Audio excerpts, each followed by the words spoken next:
स्वागत है फ्रेंड्स आपके अपने YouTube चैनल प्रेजेंट रिपेयर पे। आज हम क्लास 10 का सामाजिक विज्ञान के सारे बहुविकल्पी प्रश्नों को करेंगे, जो कि एग्जाम के लिए बहुत महत्वपूर्ण प्रश्न होंगे। ये समझ लीजिए कि आपका 20 नंबर पक्का हो जाएगा। ठीक है, तो आइए हम लोग प्रश्न की तरफ बढ़ते हैं। पहला प्रश्न है कि इनमें से किस वर्ष में फ्रांस में नागरिक संहिता, जिसे नेपोलियन की संहिता के नाम से भी जाना जाता है, का उदय हुआ है? इसका राइट आंसर होगा 1804। ठीक है फ्रेंड्स, इसका राइट आंसर क्या बनेगा? 1804। ठीक, अगला बढ़ते हैं। देखिए, अगला है हमारा प्रश्न की, एक मिनट। अगला है कि फ्रांस में गणतंत्र की घोषणा किस वर्ष हुई? तो इसका आंसर बनेगा 1848। ठीक है फ्रेंड्स, अगला प्रश्न है कि यंग इटली सोसाइटी का संस्थापक कौन था? यंग इटली सोसाइटी का संस्थापक कौन था? इसका राइट आंसर बनेगा मेस्सिनी या मेजिनी कहते हैं इसको। ठीक है, अगला प्रश्न है हमारा 4 नंबर। निम्न में से किस संधि के फलस्वरूप यूनान को एक स्वतंत्र राष्ट्र के रूप में मान्यता मिली? फिर से प्रश्न सुनिए, निम्न में से किस संधि के फलस्वरूप यूनान को एक स्वतंत्र राष्ट्र के रूप में मान्यता मिली? इसका राइट आंसर बनेगा कुस्तुनतुनिया की संधि। अगला प्रश्न है हमारा, निम्न में से यह कथन किसका है जब फ्रांस छिपता है तो बाकी यूरोप को सर्दी जुकाम हो जाता है? इसका राइट आंसर बनेगा मेटरनिक। फ्रांस की क्रांति कब हुई, या फ्रांसीसी क्रांति का प्रारंभ किस वर्ष हुआ? तो यह हुआ था 1789 में। फ्रांस अपनी आजादी 14 जुलाई को मनाता है, क्योंकि 14 जुलाई सन 1789 को ही बास्तिल का जेल टूटा था। ठीक है, वहां की जनता बास्तिल का जेल पे धावा बोल दी थी। अगला प्रश्न है हमारा, राष्ट्रवाद का प्रारंभ जिस देश से हुआ वह है, या इसी प्रश्न को घुमाकर पूछ सकता है, राष्ट्रवाद का प्रारंभ सर्वप्रथम किस देश से हुआ? इसका राइट आंसर बनेगा फ्रांस। ठीक है, अगला है, जर्मनी को किस वर्ष एक स्वतंत्र राज्य घोषित किया गया? इसका राइट आंसर बनेगा 1871। अगला प्रश्न है हमारा, जर्मनी के एकीकरण में मुख्य भूमिका किसकी थी? इसका आंसर बनेगा ऑटो वन बिस्मार्क। अगला प्रश्न है कि नेपोलियन का संबंध किस देश से था, या नेपोलियन संबंधित था? इसका राइट आंसर बनेगा फ्रांस। अगला प्रश्न है हमारा, इटली का एकीकरण किसके नेतृत्व में किया गया? तो इटली का एकीकरण गैरिबाल्डी के नेतृत्व में किया गया था। इसका राइट आंसर बनेगा गैरिबाल्डी। अगला प्रश्न है, 1848 की फ्रांसीसी राज्य क्रांति के फलस्वरूप क्या हुआ था? तो 1848 में गणतंत्र की स्थापना हुई थी फ्रांस में। ठीक है, अगला प्रश्न है, जर्मन संस्कृति में वोक्सजिस्ट का आशय क्या था? वोक्सजिस्ट का आशय होता है राष्ट्र से। अगला प्रश्न है, संसदीय प्रजातंत्र की स्थापना किस देश में सर्वप्रथम हुई? तो संसदीय प्रजातंत्र की स्थापना सर्वप्रथम इंग्लैंड में हुई थी।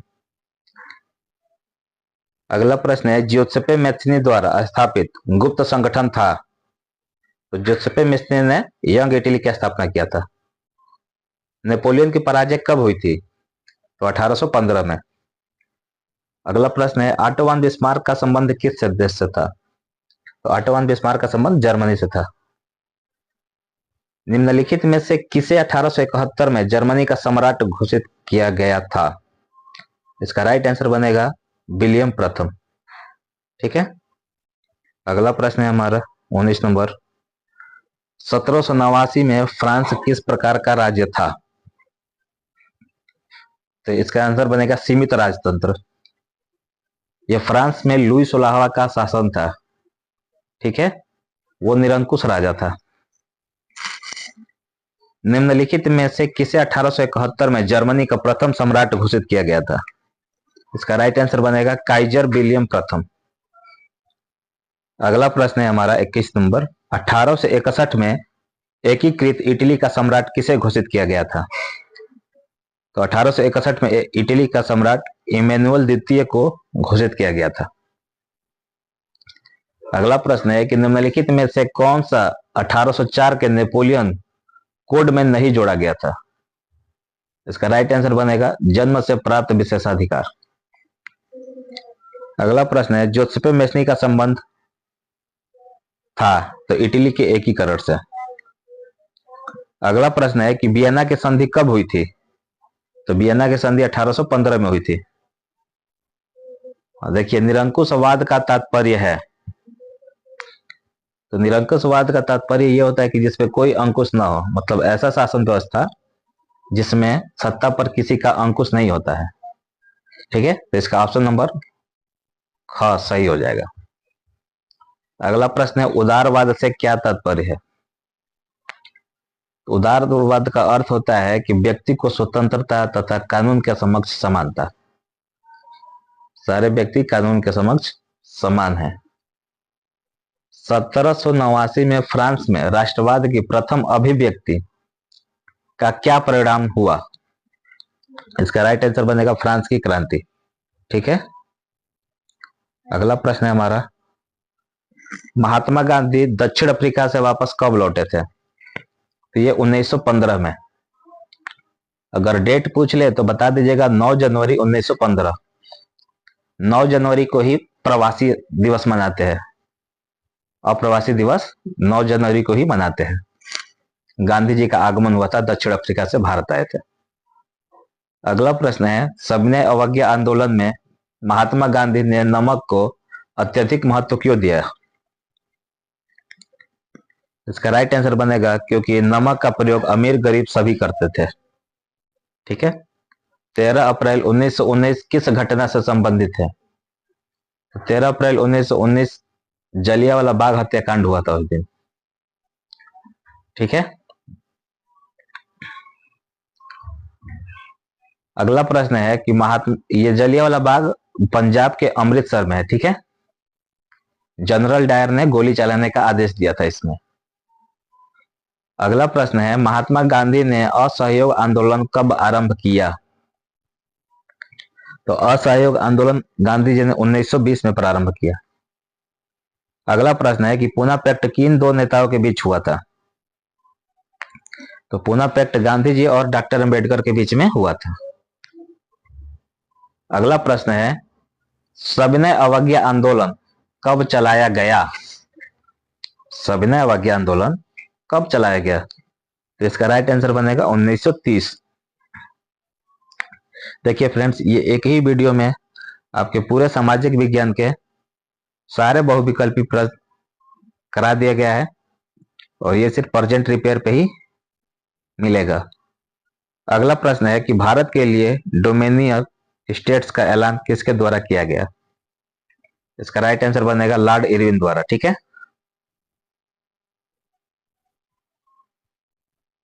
अगला प्रश्न है कि सविनय अवज्ञा आंदोलन की शुरुआत किस महत्वपूर्ण घटना के साथ की गई? तो इसका राइट आंसर बनेगा नमक कानून तोड़ करके। करो या मरो का नारा किसका था? करो या मरो का नारा था महात्मा गांधी का। नारा एक और पूछ सकता है कि मरो नहीं मारो, मरो नहीं मारो, ये नारा किसका था? तो इसके लिए आंसर बताइएगा लाल बहादुर शास्त्री। और करो या मरो का नारा महात्मा गांधी। अगला है कि वंदे मातरम गीत के लेखक कौन है? तो इसका राइट आंसर बनेगा बंकिम चंद्र चट्टोपाध्याय। ठीक है, अगला प्रश्न है कि असहयोग आंदोलन का मुख्य कारण क्या था? तो असहयोग आंदोलन का मुख्य कारण खिलाफत आंदोलन था। अगला प्रश्न है कि भारत आने पर गांधी जी ने अपना सबसे पहला सत्याग्रह भारत आने पर गांधी जी ने अपना सबसे पहला सत्याग्रह आंदोलन कौन सा किया? तो आंसर है चंपारण सत्याग्रह। यह हुआ था 1917 में बिहार के चंपारण में। नील के खेती के विरुद्ध गांधी जी ने आंदोलन किया था। इनको बुलाने वाला का नाम था राजकुमार शुक्ल। ठीक है, वो किसान के नेता थे वहां पे बिहार, चंपारण। अगला है चौरी चौरा कांड कब हुआ? तो चौरी चौरा कांड हुआ था 5 फरवरी 1922। ये कहीं कहीं आपको 4 फरवरी भी लिखा हुआ मिल सकता है, उसमें ज्यादा टेंशन की बात नहीं है, याद रखेगा बस 1922 में हुआ था चौरी चौरा कांड। ये गोरखपुर के पास पड़ता है चौरी चौरा। अगला प्रश्न है हिंद स्वराज पुस्तक के लेखक कौन है? तो हिंद स्वराज पुस्तक के लेखक महात्मा गांधी थे, ठीक है। चलिए अगला प्रश्न। अगला प्रश्न है हमारा कि भारत में राष्ट्रपिता कहकर किसको संबोधित किया जाता है? तो इसका राइट आंसर महात्मा गांधी। अगला प्रश्न है कि भारतीय राष्ट्रीय कांग्रेस की स्थापना कब हुई थी? तो भारतीय राष्ट्रीय कांग्रेस की स्थापना 1885 में हुई थी। इसके स्थापनाकर्ता थे एओ ह्यूम। एओ ह्यूम वही स्थापना किया थे कांग्रेस का। इनको हर्मिट ऑफ शिमला भी कहा जाता है, एओ ह्यूम को। अगला प्रश्न है कि भारत छोड़ो आंदोलन किसने प्रारंभ किया था? तो भारत छोड़ो आंदोलन महात्मा गांधी ने प्रारंभ किया था, ठीक है। महात्मा गांधी चलाए थे इस आंदोलन को, भारत छोड़ो आंदोलन 1942 में। अगला है स्वराज मेरा जन्म सिद्ध अधिकार है और मैं इसे लेकर रहूंगा। यह कथन किसका है? यह कथन हमारे बाल गंगाधर तिलक का है, ठीक है। अगला प्रश्न है कि निम्नलिखित में से किसने बारदोली सत्याग्रह का नेतृत्व किया था? बारदोली सत्याग्रह का नेतृत्व सरदार वल्लभ भाई पटेल ने किए थे, ठीक है। वल्लभ भाई पटेल को सरदार की उपाधि इसी सत्याग्रह में मिला था। वहां की महिलाएं, बारदोली की महिलाएं ने इन्हें इस उपाधि से नवाजा था, ठीक है, सरदार से। तभी से इनके नाम में सरदार भी लगने लगा, ठीक है। अगला प्रश्न है कि जलियांवाला बाग की घटना कब हुई? 13 अप्रैल 1919 को। इसमें जनरल डायर ने गोली चलवा दिया था। अगला प्रश्न है जलियांवाला बाग कांड में गोलियां किसने चलवाई? इसका राइट आंसर बताइएगा, कमेंट कर दीजिएगा, जनरल डायर, ठीक है। आनंद मठ उपन्यास के लेखक कौन थे? तो आनंद मठ उपन्यास के लेखक बंकिम चंद्र चटर्जी थे। चटर्जी कहेगा या चट्टोपाध्याय, बात एक ही है। अगला प्रश्न है कि निम्नलिखित में से कौन सा आंदोलन महात्मा गांधी ने नहीं चलाया था? असहयोग आंदोलन महात्मा गांधी चलाए थे, सविनय अवज्ञा आंदोलन ये भी चलाए थे, चंपारण आंदोलन यही चलाए थे, लेकिन खिलाफत आंदोलन ये नहीं चलाए थे, ये लोग अली ब्रदर चलाए थे। खिलाफत आंदोलन अली ब्रदर, शौकत अली और एक और भी अली थे, मतलब मुस्लिम ब्रदर, ठीक है। अगला है कि चौरी चौरा की घटना का क्या परिणाम हुआ था? चौरी चौरा कांड हुआ था 5 फरवरी 1922 को। तो 12 फरवरी 1922 को गांधी जी ने असहयोग आंदोलन वापस ले लिया था। इसका परिणाम का आंसर हो जाएगा असहयोग आंदोलन वापस ले लिया। अगला है रॉलेट एक्ट कब पारित हुआ? तो रॉलेट एक्ट 1919 को पारित हुआ था, ठीक है। इसी कानून का विरोध कर रहे थे, इसी कानून को काला कानून कहकर भी बोला गया है। बिना अपील, बिना दलील, बिना वकील का कानून भी कहा जाता है रॉलेट एक्ट को। अगला प्रश्न है कि 18वीं शताब्दी तक संसार के कौन से देश सबसे धनी देश माने जाते थे? इसका आंसर बनेगा भारत और चीन, भारत और चीन। अगला प्रश्न है कि महामंदी का प्रारंभ किस वर्ष हुआ, या आर्थिक महामंदी का प्रारंभ कब से हुआ? इसका राइट आंसर है 1929। अगला प्रश्न है कि ब्रिटेन की सरकार ने बड़े भूस्वामियों के दबाव में आकर मक्का के आयात पर पाबंदी लगा दी। जिस कानून के आधार पर यह पाबंदी लगाई गई उसे क्या कहा जाता है? तो आता है जैसे थिएटर में मिलता है पॉपकॉर्न, इसी को कहा जाता है कॉर्न ला। कॉर्न मतलब होता है मक्का और ला मतलब कानून। अगला प्रश्न है हमारा कि जमीन को उपजाऊ बनाकर गेहूं व कपास की खेती हेतु कैनाल कॉलोनी कहां बसाई गई? तो कैनाल कॉलोनी पंजाब में बसाई गई थी, ठीक है। चलिए हम यहीं पे आपसे एक प्रश्न पूछते हैं, इसका आंसर बताइएगा। कपासी मिट्टी किस मिट्टी को कहा जाता है? अगला प्रश्न है कि 1944 में अंतरराष्ट्रीय मुद्रा कोष IMF की स्थापना कहाँ की गई थी? तो 1944 में अंतरराष्ट्रीय मुद्रा कोष IMF की स्थापना संयुक्त राज्य अमेरिका में किया गया था। ठीक है। संयुक्त राष्ट्र संघ का मुख्यालय कहां पर स्थित है? तो इसका आंसर बनेगा न्यूयॉर्क में। अफ्रीका में किस बीमारी के प्रसार से अधिक जानवरों की मृत्यु हो गई? आंसर इसका है रिंडरपेस्ट। कार्नला से संबंधित देश था, मतलब कार्नला कौन सा देश लगाया था? तो ये आंसर होगा इसका ब्रिटेन। अगला प्रश्न है कि महामंदी का सबसे बुरा असर पड़ा था, तो कृषि क्षेत्र में पड़ा था। ठीक है। अगला प्रश्न है हमारा कि रिंडरपेस्ट का संबंध क्या है, या रिंडरपेस्ट का संबंध किससे है? इसका आंसर बनेगा मवेशी की बीमारी से। अगला प्रश्न है निम्नलिखित में से कौन सा देश केंद्रीय शक्तियों में सम्मिलित था? केंद्रीय शक्तियों में सम्मिलित था, तो इसका आंसर बनेगा जर्मनी। अगला प्रश्न है संयुक्त राष्ट्र संघ की स्थापना कब हुई थी? तो संयुक्त राष्ट्र संघ की स्थापना 24 अक्टूबर 1945 को हुआ था। इसका मुख्य कार्य था कि युद्ध ना हो, युद्ध को रोकना। अगला प्रश्न है कि प्रथम विश्व युद्ध कब प्रारंभ हुआ? तो प्रथम विश्व युद्ध प्रारंभ हुआ था 1914 में और यह खत्म हुआ था 1918 में। अगला प्रश्न है कि ब्रिटेन में कार्न कानून समाप्त करने का क्या कारण था? तो इसका आंसर है उद्योगपतियों एवं शहरी लोगों का विरोध। वहां के उद्योगपति जितने थे और जो शहरी लोग थे इसका विरोध किए थे। ठीक है। अगला है 1944 में ब्रेटन वुड्स सम्मेलन कहाँ आयोजित किया गया था? इसका राइट आंसर है अमेरिका। ठीक है। अगला प्रश्न ये वर्णनात्मक प्रश्न है। चलिए अगला प्रश्न है हमारा, थोड़ा सा उल्टा हो गया PDF। शहरों के गिल्ड्स का कार्य था, तो शहरों के गिल्ड्स का जो कार्य था वो कारीगरों को प्रशिक्षण देना, उत्पादकों पर नियंत्रण कर रखना, वस्तुओं का मूल्य निर्धारण करना, उपयुक्त सभी। तो इसका आंसर बनेगा उपयुक्त सभी। ठीक है। अच्छा ये भी PDF उल्टा हो गया। देखिए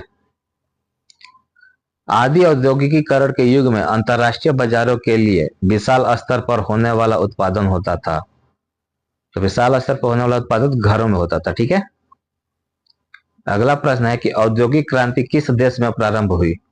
इसका राइट आंसर बनेगा इंग्लैंड। देखिए फ्रेंड्स सारे प्रश्नों को एक जगह एकत्र करके बताया गया। ठीक है। ये प्रेजेंट रिपेयर चैनल पे ही बताया गया है। अगर अच्छा लगे तो लाइक शेयर सब्सक्राइब कर दीजिएगा। अगला प्रश्न है कि 18वीं शताब्दी के अंत में नए युग का पहला प्रतीक किसे माना गया? तो इसका राइट आंसर बनेगा कपास को। हम आपसे प्रश्न पूछे थे कि कपासी मिट्टी किसे कहा जाता है। अगला प्रश्न है कि सूती कपड़ा मिल की रूपरेखा रखी गई, तो सूती मिल कपड़ा की रूपरेखा रखी गई किसके द्वारा? तो इसका आंसर बनेगा रिचर्ड आर्कराइट के द्वारा। रिचर्ड आर्कराइट के द्वारा। अगला प्रश्न है गुजरात प्रांत के समुद्री तट पर स्थित किस बंदरगाह के माध्यम से भारत खाड़ी और लाल सागर के बंदरगाहों से जुड़ा हुआ था? ठीक है। इसका आंसर बनेगा सूरत बंदरगाह। अगला प्रश्न हमारा गुमास्ता क्या है? गुमास्ता क्या है? तो इसका आंसर बनेगा वेतनभोगी कर्मचारी। देखिए फ्रेंड्स ठीक नहीं लगा रहे क्योंकि आंसर नीचे ही है, हम पढ़ दे रहे। ठीक है। आप लोग केवल सुन के भी जाएंगे तो आपका 20 में 20 आ जाएगा। ठीक है। हाँ लेकिन याद होना चाहिए।